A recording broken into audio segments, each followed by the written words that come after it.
नायगावमध्ये car आणि auto रिक्षाचा भीषण अपघात, रिक्षा चालक जागीच ठार तर 2 प्रवासी आणि कार चालक जखमी. नायगाव पूर्वेच्या नायगाव जुचुंद्र रस्त्यावरील जुन्या महावितरण कार्यालयाच्या जवळ चारचाकी आणि ऑटो रिक्षाची जोरदार धडक होऊन भीषण अपघात झाला आहे. नायगाव पूर्वेच्या नायगाव जुचुंद्र रस्त्यावरील जुन्या महावितरण कार्यालयाजवळ चारचाकी आणि ऑटो रिक्षाची जोरदार धडक लागून भीषण अपघात झाला.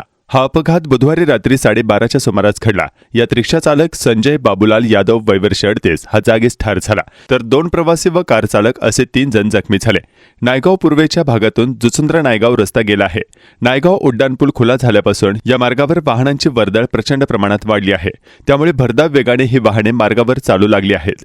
गुरुवारी रात्री 12:30च्या सुमारास MH48 CC 0180 या क्रमांकाची चारचाकी घेऊन चालक नायगाव मार्गे भरधाव वेगाने जात असताना MH04 HZ 1657 या ऑटो रिक्षाला जोराची धडक लागून भीषण अपघात घडला. या अपघातात रिक्षा चालकाचा जागीच मृत्यू झाला.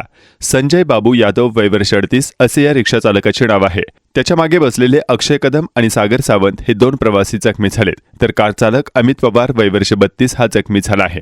या प्रकरणी नायगाव पोलिसांनी कार चालकाच्या विरोधात गुन्हा दाखल केला असून पुढील तपास सुरू असल्याची माहिती पोलिसांनी दिली आहे.